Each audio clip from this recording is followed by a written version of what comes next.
Graça e paz, igreja, amém? Tá frio, né? Eu até imaginei que não viria quase ninguém, porque dependendo do frio de ontem me assustou. Eu sou muito friorenta. Ontem realmente eu senti frio demais. Mas foi o que a pastora falou, aqui dentro é diferente. Não é só porque estamos, num ambiente fechado, é porque temos um outro tipo de calor aqui também nesse lugar. Pastor Wilson mexeu assim comigo assim que eu cheguei. Cuidado, hein? Passou de 3, já não é mais visita, não. Aí eu fiquei assim, ai Jesus, eu já tive aqui mais de 3, não vou falar para ele. Só que pregando são 2. Que meu pastor não ouça, mas quando eu fui falar com ele, você gosta de ir lá, né? Eu falei, eu amo. Ele, você está liberado em nome de Jesus, que também estamos tendo culto na Casa Aba agora. Ele falou assim, eu vou porque eu conheço teu coração. E aí eu ouço isso do pastor Wilson, é melhor nem contar. Irmãos, hoje é o culto da família, né? E o Gil, ele falou, Gláucia, eu gostaria de que você trouxesse uma palavra sobre perdão. Quando ele me fez o convite, ele foi muito enfático. Você vai ministrar sobre perdão, mas não pode falar da minha barba, não pode falar dos meus problemas conjugais, não pode me citar no púlpito. Eu falei, perdeu a graça. Não posso fazer nada. Perdeu a graça. Aí eu já tristinha, né? Eu falei, poxa, não vou ter ninguém para dar de exemplo. Aí meu marido fala assim, eu vou com você e ainda vou levar meu sogro e minha sogra. Eu falei assim, pronto. Isso não é nem um teste, isso é uma prova. Agora mesmo que eu estou à vontade. Estou com o marido hoje, estou com o sogro que é pastor, ou seja, falei alguma coisa fora, já sei que eu vou ganhar um puxão de orelha, mas amém. Igreja, vamos abrir a Bíblia juntos em Gênesis capítulo 37, amém? Deixa eu ficar de olho aqui nesse relógio, amém. Você podia me dar uns descontos, né? Porque foram uns descontos só de apresentação. Volta aqui no tempo, estou brincando. Vai dar tempo em nome de Jesus. Gênesis capítulo 37. Nós vamos ler do versículo 1 ao versículo 4. Se puder projetar, ajuda. Amém. Jacó habitou na terra de Canaã, onde seu pai tinha vivido como estrangeiro. Esta é a história da família de Jacó. Quando José tinha 17 anos, pastoreava os rebanhos com seus irmãos, ajudava os filhos de Bila e os filhos de Zilpa, mulheres de seu pai, e contava ao pai a má fama deles. Ora, Israel gostava mais de José do que de qualquer outro filho, porque ele havia nascido em sua velhice. Por isso mandou fazer para ele uma túnica longa.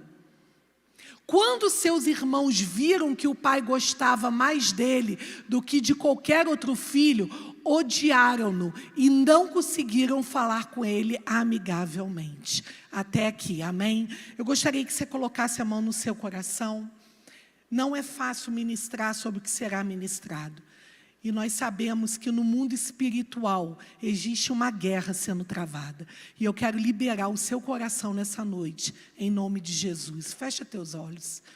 Pai, eu coloco o coração dos teus filhos em tuas mãos. Assim como o Senhor pôde fazer com o coração de Davi, eu lhe peço que o Senhor arranque o coração de pedra e coloque um coração mole, um coração tratável, para que teus filhos saiam daqui livres e curados nessa noite, para levar isso para os seus lares, em nome de Jesus, amém. Amém. O texto que nós acabamos de ler fala da passagem da vida de José. Eu vou ser muito breve, porque eu acredito que a igreja já conheça a história. A gente já começa a ler José já com 17 anos de idade. Nós estamos falando de um menino que foi tido pela sua mãe, Raquel, já na velhice. Raquel não podia ter filhos. E quando ela veio a ter filhos, ela teve José. Ou seja, Jacó pai de José, o amava muito. Mas Glaucia, é muito? É muito. A Bíblia fala que era nítido, era claro, o amor que Jacó... Muitas das vezes vamos já falar de Israel, porque aqui já houve o encontro com Deus no Val de Jaboque, já teve o Peniel, o nome de Jacó já foi transformado para Israel, e fala que Israel amava mais a José do que a seus outros irmãos. Porque naquela época podia ter mais de uma esposa. Então ele tinha Zilpa, ele tinha Bila, e elas tinham filhos. Mas Jacó amava mais José. Só que esse amor era tão notório que os filhos dele também observavam. Isso foi gerando inveja, muita inveja no coração dos irmãos, ao ponto de querer matar ele. Nós vamos matar esse queridinho do papai. E a palavra de Deus fala que eles, ao invés de matá-lo, há uma discussão entre os irmãos, eles resolvem jogar dentro de um buraco. E aí eles têm uma brilhante ideia, que a primeira carroça de mercadores que passasse, eles iam vender o irmão. Olha o que havia no coração desses irmãos. Se vocês acham que seus filhos brigam e você não aguenta, você imagina um irmão querer matar outro irmão e preferir vendê-lo como escravo do que conviver com ele. Havia muita amargura, muito ódio, muito ressentimento no coração daqueles irmãos. E a Bíblia fala que assim eles fazem. Eles deixam José lá nesse buraco, né? E quando passa a primeira caravana na estrada, eles vendem José como um escravo. Passa-se um tempo, a gente vai encontrar na história José já lá no Egito. José estava sendo escravo na casa de um dos oficiais de Faraó, que era Potifar. Só que a Bíblia fala que o tempo todo Deus era com José. Então, tudo que José fazia prosperava. Mas José era escravo. José foi vendido. Havia coisas também no coração dele. E à medida que José ia se destacando, ele ganha um cargo de confiança naquela casa. A mulher de Potifar, a mulher do patrão dele, se apaixona por ele, tenta seduzi-lo, mas ele a recusa. E nessa recusa, ela incrimina ele, fala que ele tentou violentá-la e ele vai para a prisão. Meu pai, ele é abandonado pelos irmãos, tentam matá-lo, é vendido como escravo e agora ele está preso. E de forma injusta, porque ele não havia feito nada. Mais alguns anos se passaram e Faraó ele tem um sonho que nenhum mago, nenhum sábio conseguiu decifrar. E aí, um dos copeiros do rei se lembrou de José. Detalhe, esse copeiro já esteve preso com José. Sabe aquela pessoa ingrata? Era aquele copeiro, porque tudo que José fez para ele, ele nem levou em consideração, muito menos lembrou de José como ele havia pedido. Ele só lembrou porque Faraó teve um sonho. Ih, peraí, eu conheço alguém. O nome dele é José, está preso. Chama ele lá, ele vai ajudar o senhor. E aí então José é solto, ele interpreta o sonho de Faraó. E a Bíblia fala que Faraó fica impressionado. Gente, a história de José, eu não sei para vocês, é uma das histórias que mais trata da minha vida. José ele foi vendido pelos irmãos, José foi escravo, José foi preso e de repente a gente encontra José com um dos maiores postos abaixo de Faraó, como governador do Egito. E chegou num dado momento de escassez daquela terra, que a palavra de Deus fala que o único lugar que tinha armazém de alimento era o Egito, porque era José que administrava essa partilha de alimentos. E Jacó, achando que seu filho já havia morrido, porque os irmãos ainda contaram essa mentira para ele. O pai achou que ele tinha morrido, os irmãos arquitetaram tudo. Falou assim, olha, para a gente não morrer de fome, vai até o Egito. e consegue alimento para a gente. Amados, um encontro após 20 anos. Como seria esse encontro? Como seria estar na frente daqueles que fizeram tudo isso? Como seria esse encontro? Como que estava o coração de José? Será que ele esqueceu? Será que ele passou por cima de toda a humilhação de ser escravo? Será que ainda doía o fato dele ter sido preso de forma tão absurda? Ele tinha a oportunidade de se vingar, porque cabia a ele dar ou não os alimentos, cabia a ele permitir ou não que os irmãos viessem a morrer de fome. José, ele estava no momento crucial da vida dele. E tem detalhes que eu vou deixar para vocês lerem na Bíblia, porque a Bíblia é fantástica. Cada detalhe dá uma pregação. E depois de testar realmente, os irmãos e verem realmente se o coração deles havia mudado, chega numa hora que ele fala para os oficiais: me deixem a sós com eles, porque José os reconheceu, mas eles não reconheceram José, porque eles achavam que José estava morto. Jamais poderia imaginar que iria encontrar o irmão e agora como governador do Egito. E aí eu quero que a gente leia 2 versículos, e vai ser com base neles que Deus hoje vai trazer lições para a nossa vida, amém? Vamos ler Gênesis capítulo 45, versículo 1 e 2.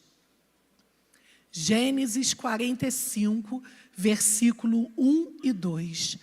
A essa altura, ou seja, José estava diante dos irmãos, ele já não podia mais conter-se diante de todos os que ali estavam. E ele gritou: façam sair a todos. Ele era o Todo-Poderoso. Deviam ter oficiais naquela sala, deviam ter servos, mas ele queria ficar sozinho com os irmãos. Então ele fala: saiam todos. Assim ninguém mais estava presente quando José se revelou a seus irmãos. Versículo 2. E ele se pôs a chorar tão alto, mas tão alto, que os egípcios o ouviram e a notícia chegou ao palácio de Faraó. Amados, José tomou uma decisão muito difícil. Ele tomou a decisão de perdoar. É a primeira lição que eu queria trazer para mim e para você. José, ele tinha todos os direitos humanos justificáveis para se vingar dos irmãos. Mas ele entendeu, e nós vamos ver isso lá na frente, que o propósito de Deus na vida dele só iria se cumprir se ele perdoasse. E o perdão é muito mais do que sentimento. É muito mais. É uma decisão, é uma escolha. Você escolhe perdoar. No momento que uma pessoa nos machuca, no momento que uma pessoa nos fere, nos magoa, é gerado em nosso coração vários sentimentos. E isso é automático. E às vezes nós passamos toda uma vida tentando lidar com esses sentimentos. Só que chega uma hora que eles te sufocam de tal forma que você não aguenta mais carregar. Fala para a pessoa que está do seu lado, só para ela acordar: você não é saco de lixo. Fala. Mas fala olhando no olho: você não é saco de lixo. Meu irmão, você não foi criado para carregar coisa ruim. E muitas vezes na nossa caminhada, nós estamos carregando sentimentos tão ruins que os únicos prejudicados somos nós mesmos. O perdão não se trata do outro, o perdão é sobre você. A falta de perdão nos impede de destravar várias coisas na nossa vida. Como que você pode aqui diante do louvor que foi ministrado, como você pode ter um quebrantamento diante de Deus se o seu coração está cheio de raiva, de mágoa, de ressentimento? O seu relacionamento com Deus é comprometido. Somente quando a gente se achega a Deus totalmente rendido, é que a gente acessa determinados lugares celestiais. E eu queria, igreja, que você refletisse, quantas coisas você tem guardado aí dentro? Será que você simplesmente conseguiu perdoar ou você ignorou a situação? Porque em muitos aconselhamentos que a gente faz, eu vejo que a maioria das pessoas empurra para debaixo do tapete. Agora, quando a gente decide liberar perdão, a gente para de nutrir esses sentimentos dentro de nós. O verdadeiro perdão, ele traz alívio e cura. Gente, o que nós lemos não foi qualquer choro. José chorou de dor. Dor. Você conseguiu se colocar no lugar de José quando eu contei a história dele? Você conseguiu se colocar naquele lugar? Você seria capaz de perdoar? A Bíblia fala que o choro daquele homem foi tão alto, mas foi tão alto que ainda que ele tivesse pedido para todo mundo sair da sala, quem estava fora ouviu. Os egípcios ouviram e contaram para outros. Você imagina o desespero que deve ter sido. Era um choro alto, porque ele não aguentava mais conter-se. Chega uma hora que nenhum ser humano aguenta carregar tanto sentimento ruim. José, ele viu a oportunidade de colocar aquilo tudo para fora. Aquilo estava sufocando ele. E o interessante é que não era ele que tinha que pedir perdão. Meu pai. José não tinha feito nada. Como assim? Por que ele que teve que pedir perdão? Amados, as dores que a gente sente pela falta de perdão, elas nos sufocam. Quantas famílias hoje estão adoecidas por falta de perdão? Quantas famílias aqui dentro da igreja, não é só dentro da igreja Palavra e Vida, dentro da igreja do Senhor, estão adoecidas por falta de perdão.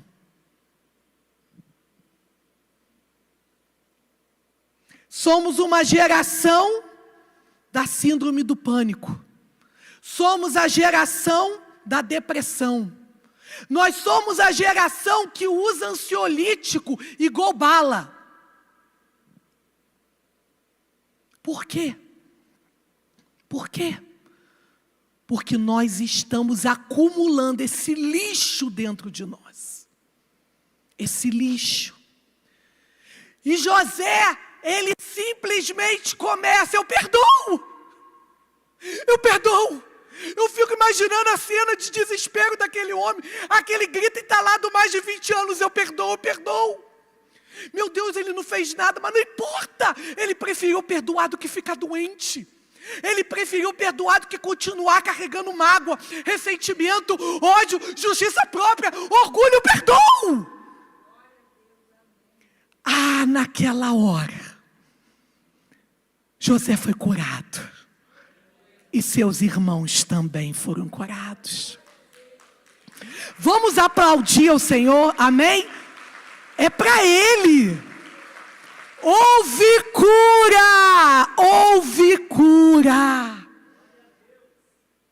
Meu marido gosta muito de ver filmes de Segunda Guerra, né? Muito.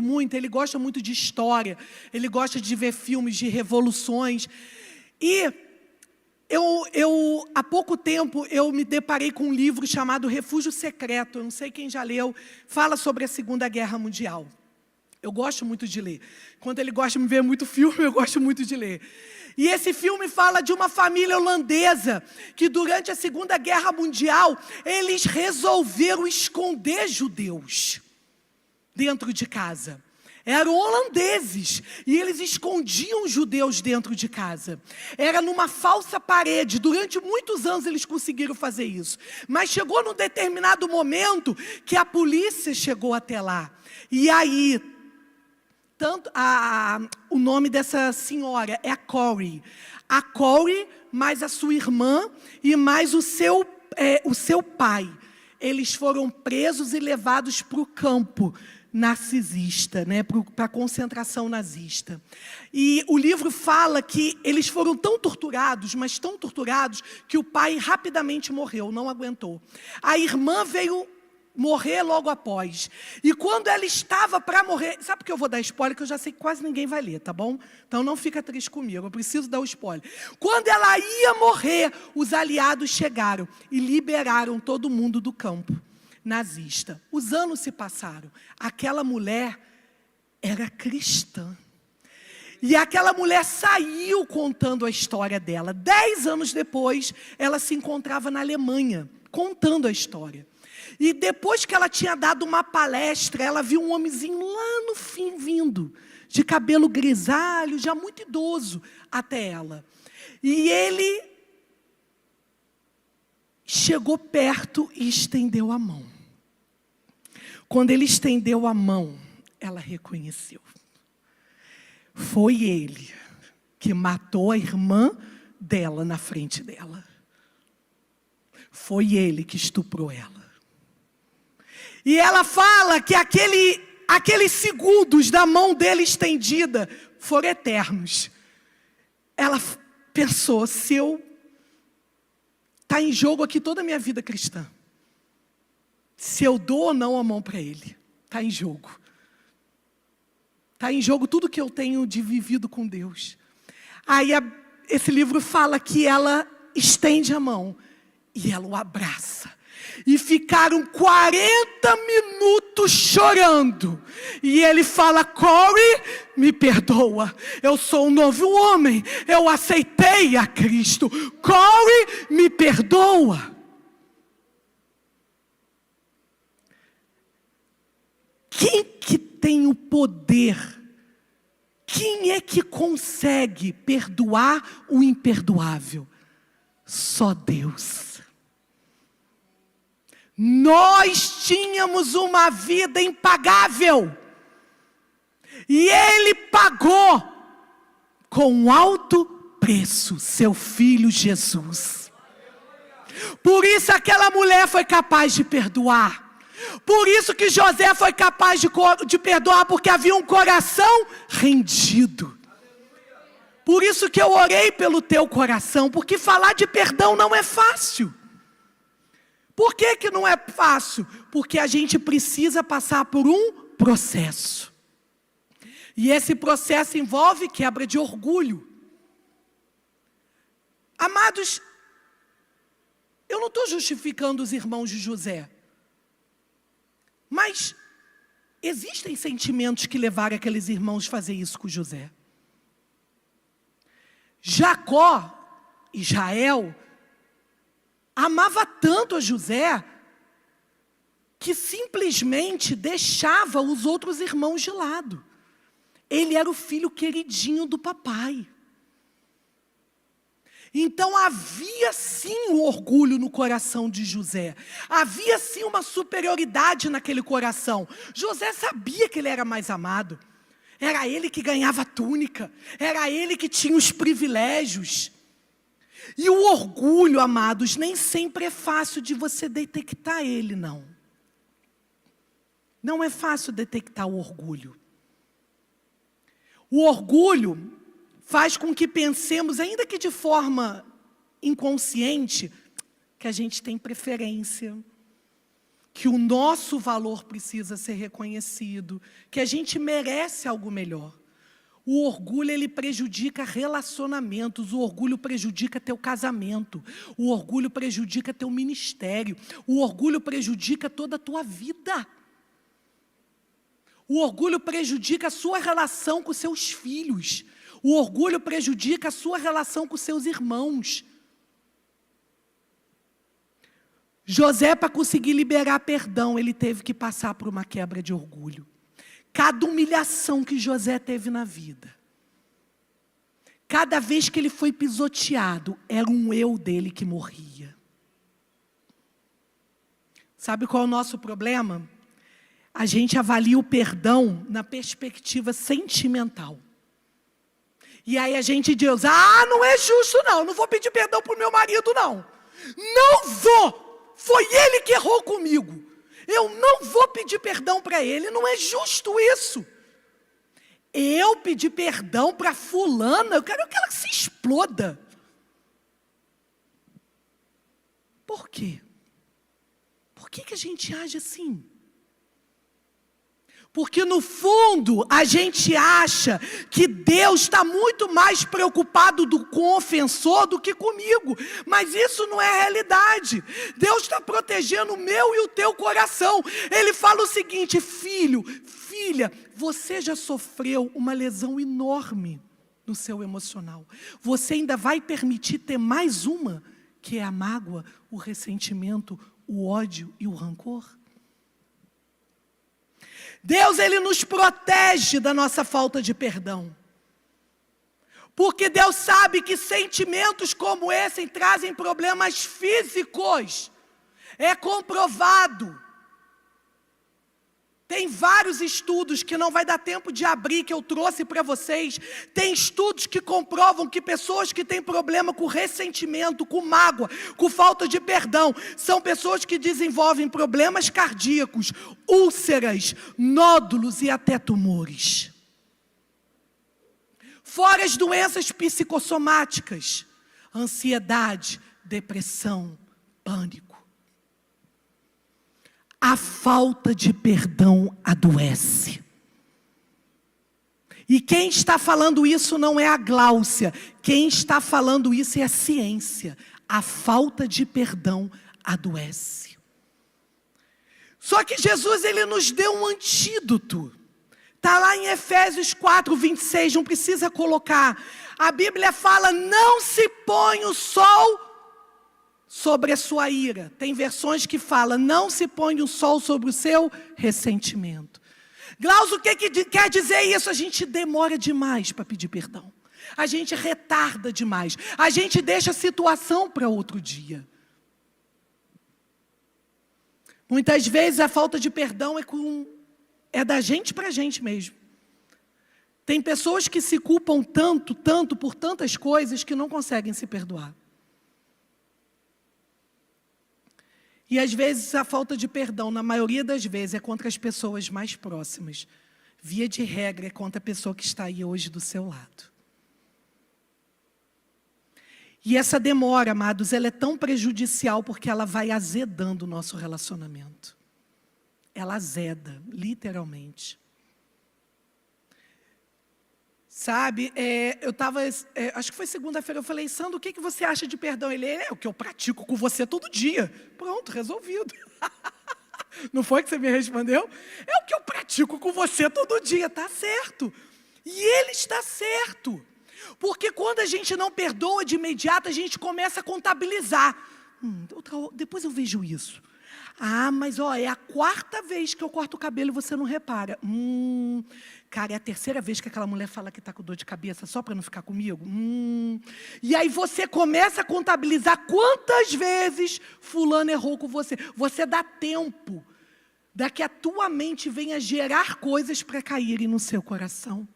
Por isso que não se põe o sol sobre a sua ira. Perdoe de imediato quando acontecer.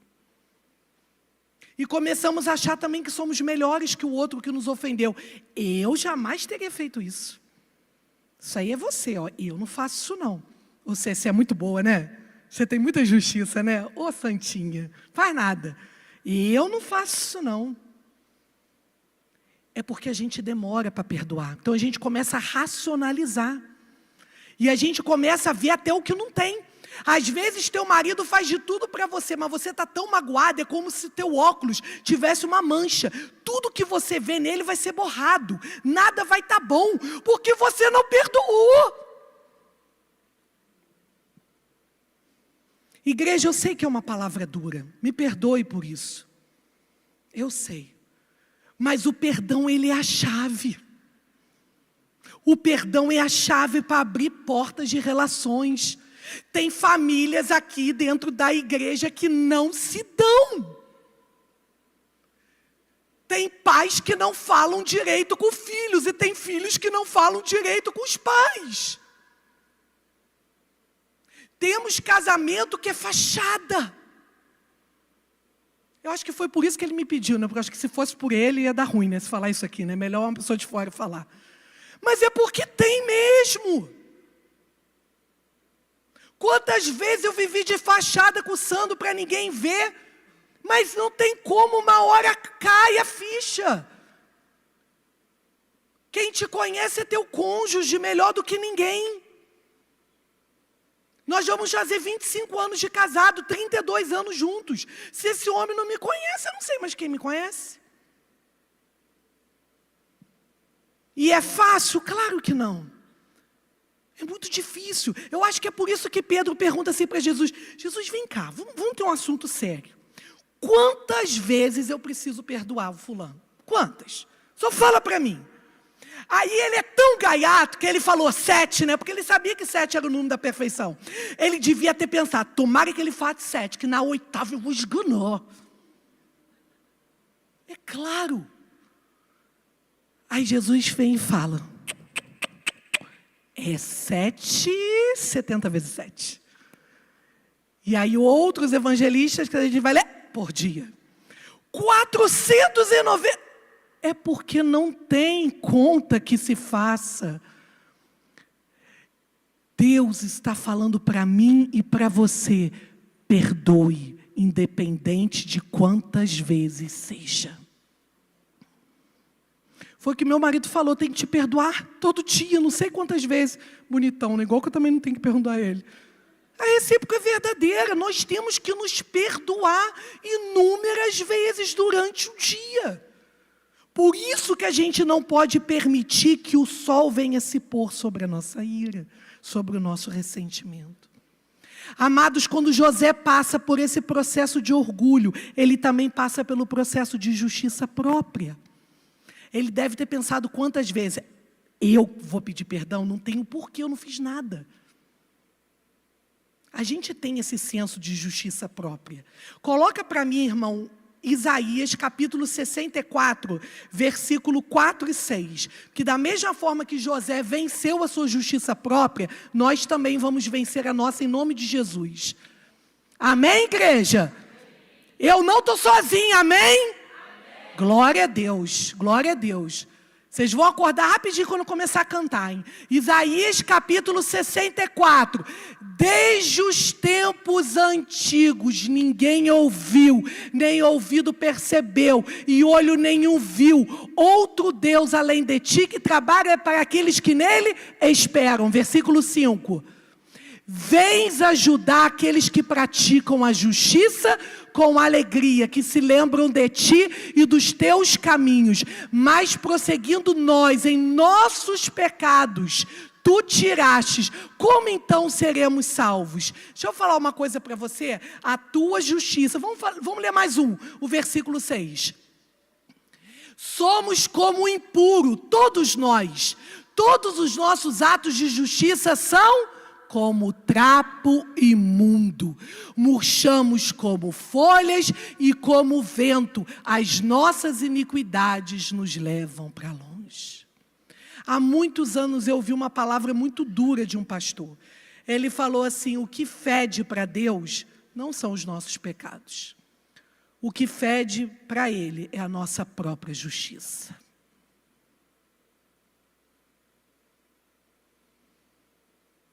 Quanto de justiça própria tem dentro do seu coração, ao ponto de você não conseguir perdoar? Vocês conhecem a parábola que está lá em Mateus capítulo 18, Coloca para mim, irmão, Mateus 18, 23 a 33. Você nunca mais vai esquecer disso na sua vida. Mateus capítulo 18. É lindo que Deus fala, né, por parábolas. Por isso o reino dos céus é como um rei que desejava acertar contas com os seus servos. Quando começou o acerto, foi trazido à sua presença um que lhe devia uma enorme quantidade de prata. Como não tinha condições de pagar, o Senhor ordenou que ele, sua mulher, seus filhos e tudo que tinha fossem vendidos para pagar a dívida. O servo prostrou-se diante dele e implorou: tem paciência comigo e eu vou te pagar tudo. O Senhor concedeu, o Senhor daquele servo teve compaixão dele, cancelou a dívida e o deixou ir. Mas quando aquele servo saiu, ele encontrou um de seus conservos que lhe devia 100 denários. Agarrou-o e começou a sufocá-lo, dizendo, como se fosse seu patife miserável: pague-me o que você me deve. Então o seu conservo caiu de joelhos e implorou: tenha paciência comigo, eu pagarei a você. Mas ele não quis. Antes saiu e mandou lançá-lo na prisão, até que pagasse a dívida. Quando os outros servos companheiros dele viram o que havia acontecido, ficaram muito tristes e foram contar ao seu senhor tudo o que tinha acontecido. Então o Senhor chamou o servo e disse: servo mau, eu cancelei toda a sua dívida, porque você me implorou. Você não devia ter tido misericórdia do seu conservo, como eu tive de você? Uau! Não, vamos continuar. Nem vamos falar uau, não. Tem tanta coisa. Irado, seu senhor entregou-os aos torturadores, até que pagasse tudo o que devia. Até aqui. Aquele homem devia. Tem um blog que fez uma conversão, se hoje fossem valores. A dívida desse homem era como se fosse hoje de 6 bilhões de reais. Ou seja, era algo absurdo, era algo impagável. E a palavra de Deus fala que ele implorou, ele implorou, ele implorou. E foi-lhe concedido perdão. Saindo dali, aquele servo que foi perdoado encontrou um que devia a ele. Só que a dívida era era ridícula perto dele. Não chegava nem a R$1.000, 100 denários. Para quem devia 6 bilhões e deveria ir preso, porque era a lei, ele foi perdoado, mas ele não perdoou aquele que lhe devia tão pouco. E na mesma hora aquele servo falou o seguinte: servo muito mau e infiel, eu vou não só te mandar prender, como também tem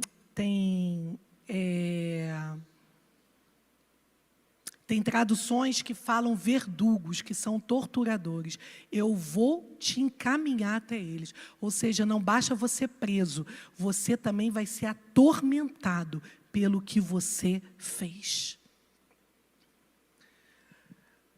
Mas espera lá, que conta doida. Ele devia e tinha que ir para a cadeia, mas não foi. O outro, por mais que ele tenha sido ruim, ele devia realmente, ele não devia nada, ele que estava se cobrando.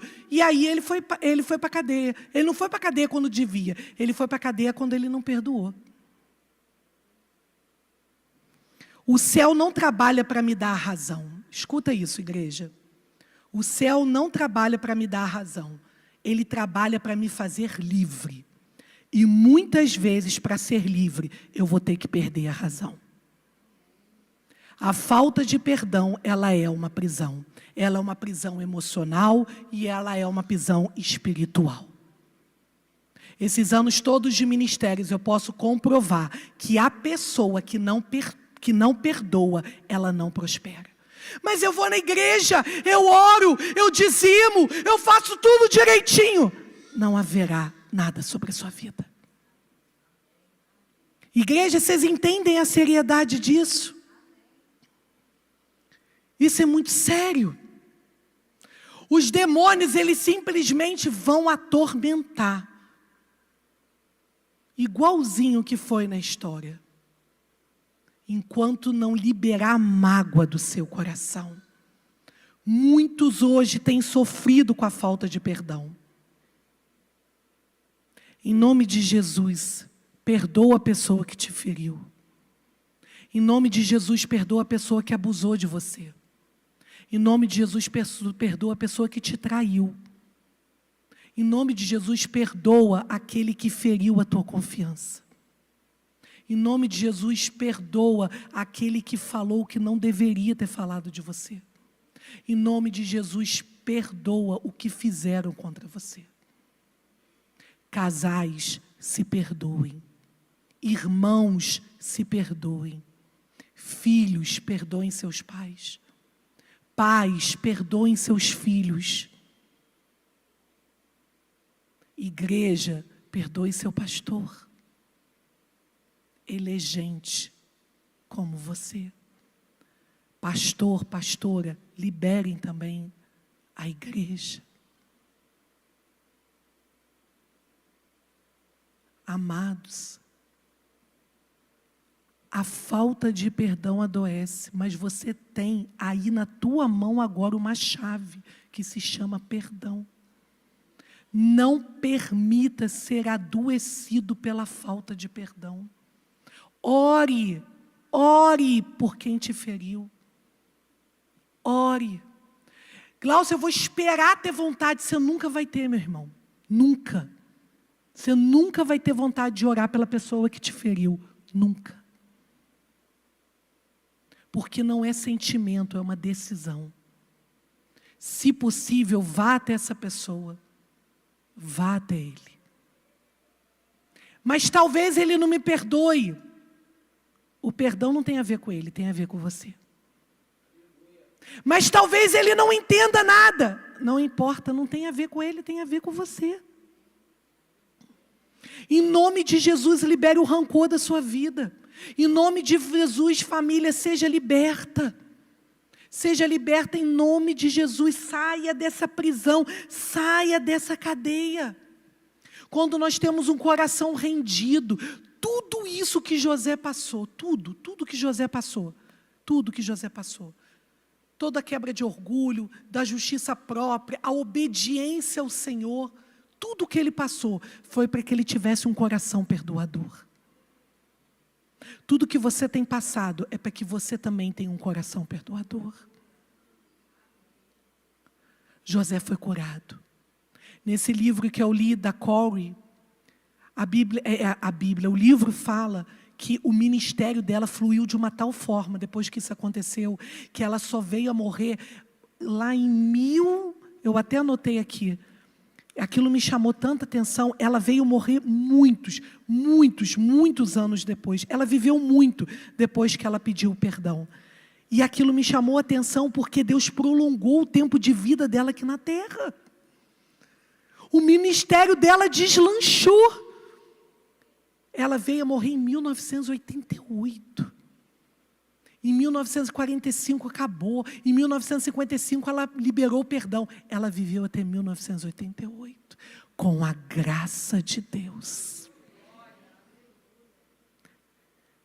Por isso que o assunto perdão é um assunto tão sério. Eu não sei como é que é a prisão espiritual, mas eu sei que ela é tão séria ao ponto de Deus falar na sua palavra: perdoe como vocês são perdoados.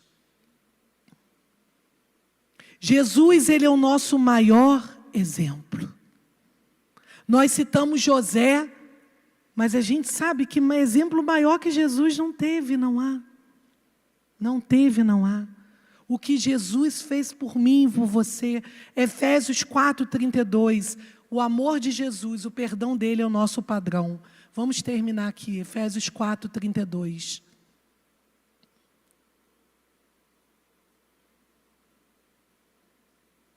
Sejam bondosos e compassivos um para com os outros, perdoando-se mutuamente, assim como Deus os perdoou em Cristo. O nosso relacionamento com Deus, ele é baseado no perdão. Ninguém vai entrar aqui nos céus pelas boas obras. Você só está aqui hoje porque você foi perdoado.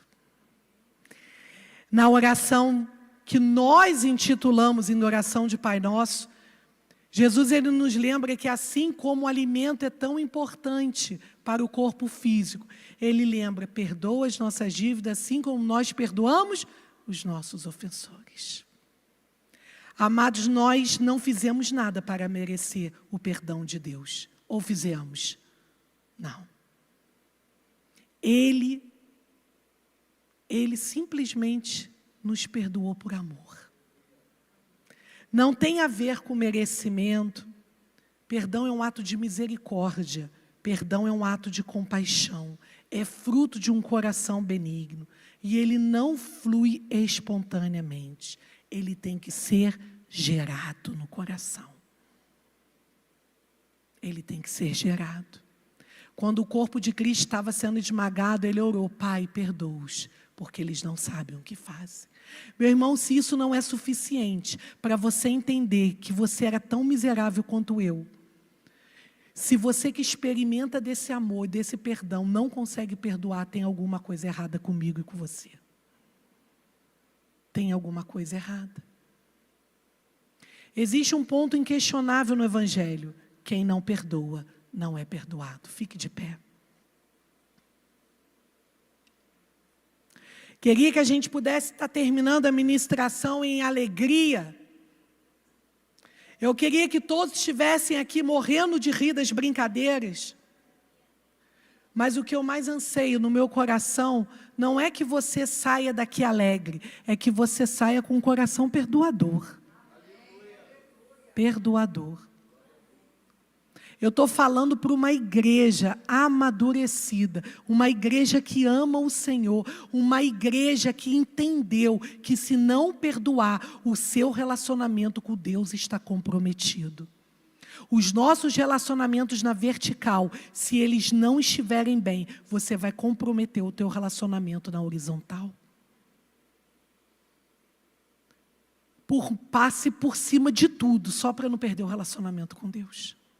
Passe por cima do teu orgulho, passe por cima da sua justiça própria, passe por cima da tua dor, mas não perca o fluir de Deus na tua vida, porque a falta de perdão bloqueia tudo.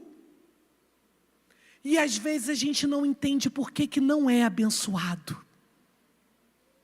Então eu gostaria que você, igreja, fechasse teus olhos. Não gostaria que você conversasse com ninguém. Eu gostaria que você começasse a orar pedindo para o Espírito Santo de Deus trazer a tua mente, tua vida, tua história.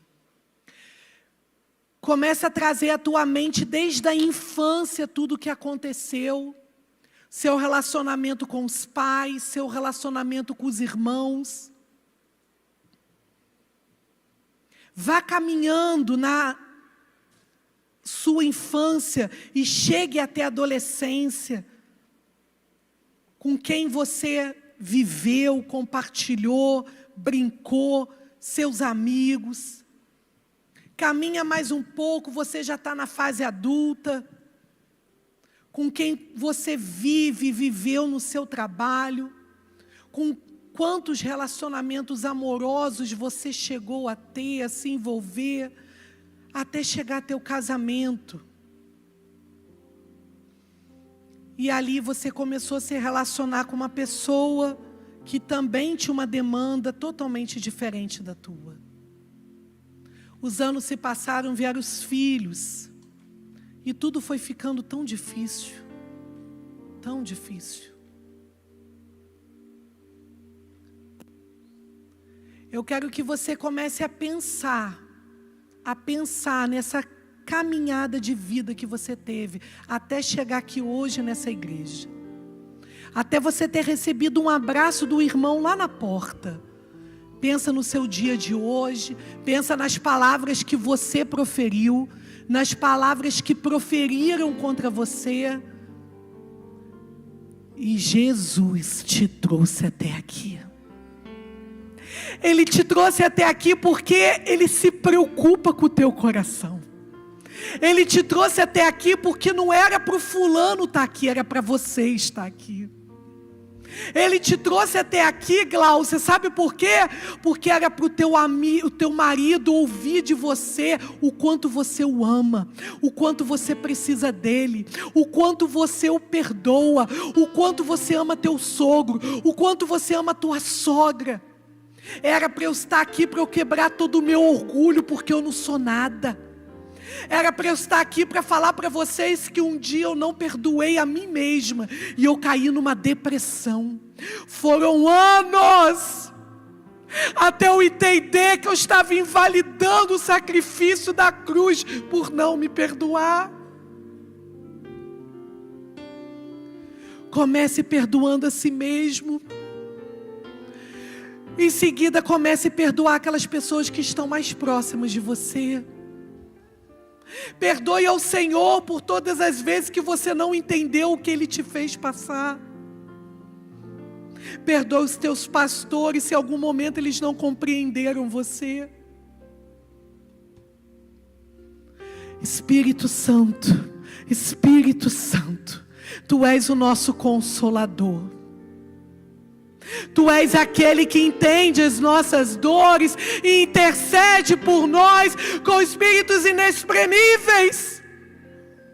Tu sabes o que cada família carrega. Tu sabes o que cada homem, cada mulher carrega em seu coração. Se eles ainda lembram com dor da causa, do momento de quem feriu, é porque ainda não foi liberado o perdão. E eu clamo ao Senhor para que hoje, como um ato de fé, eles consigam perdoar. Libere em nome de Jesus o rancor da sua vida. Libere a mágoa, para que o Espírito Santo de Deus venha fluir através de você e que você possa acessar lugares do Senhor, onde a graça dEle vai te capacitar a perdoar, seja quem for.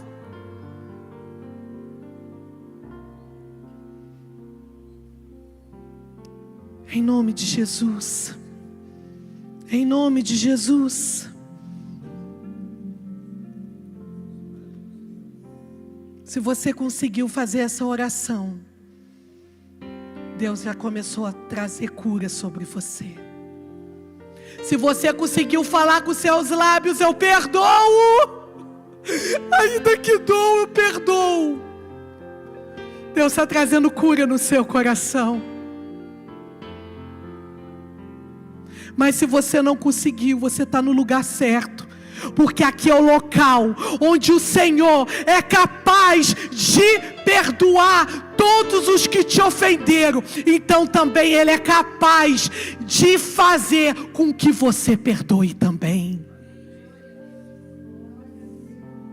Este é o lugar certo e a hora certa que você precisava estar hoje. Desfrute desse momento em nome de Jesus. Em nome de Jesus.